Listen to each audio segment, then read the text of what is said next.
Yes. The senators are calling for government to have a comprehensive plan to address an impending water crisis, especially now that El Niño is underway. Yeah. What are your marching orders, sir, especially with the Department of Agriculture, since we are also Yeah. expecting an impact on irrigation and might eventually impact on food supply? Well, Thank you. they may not have heard the fact that we have organized already the Office of Water Management, precisely to address this problem of. In fact, I was just recently. I spoke on precisely this subject on what were the elements that we really have to get into place because we have a serious problem. Never mind, kalimutan na muna isang tabi muna natin yung El Niño. Kahit walang El Niño, may problema talaga tayo sa tubig. And I'm talking about fresh water supply, drinking water, irrigation water. Ito lahat ay kailangan natin talagang tignan. So, what we have come up with we have an overall plan. In that we are changing the way that we acquire the supply of water, and we are hoping to shift. No, we're not hoping. We're going to shift from the majority of water sources now, which is kumukuha tayo, laging balon ang kinukuhanan natin. We always dig wells. Whereas what we really should be doing is taking advantage of surface water. So that's one element. And secondly, yung mga infrastructure, mga flood control, mga irrigation, siyempre, lahat yan, talagang binigyan natin ng diin para mas maging maganda.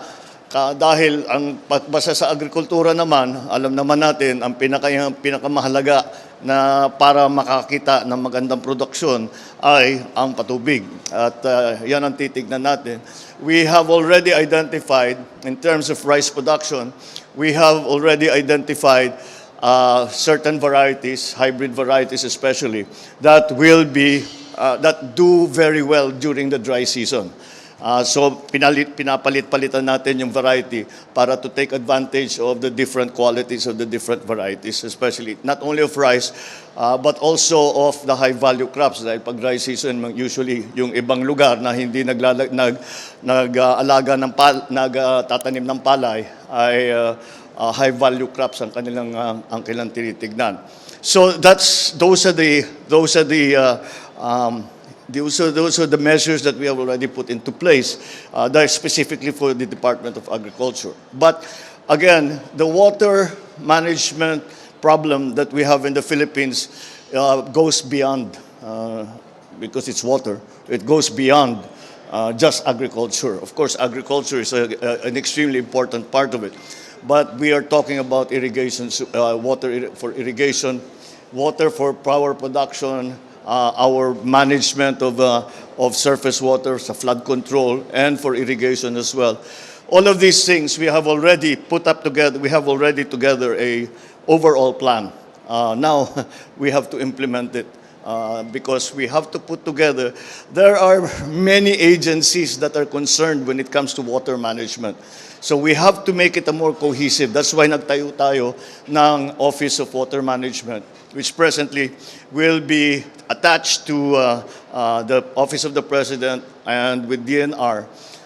But we are hoping down the road, meron ng mga bills that have been filed in the legislature, in both houses, na itinatayo ang Department of Water Management. And that's precisely what we are trying to face. We already have a problem. But then there's now the new factor, or not so new factor, of climate change that we really have to deal with. And the good thing is that we have seen many examples of water management around the world which we can emulate. Na pwede nating gayahin dito sa Pilipinas, bagay dito sa Pilipinas.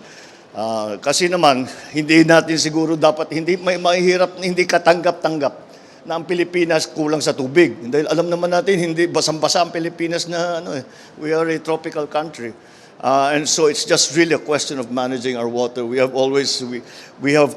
kept postponing this problem over the many years at every level. So it's time to put it together, to put in a cohesive plan na masusundan ng lahat ng LGU, masusundan ng lahat ng mga agencies of government. Thank you, Mr. Thank you.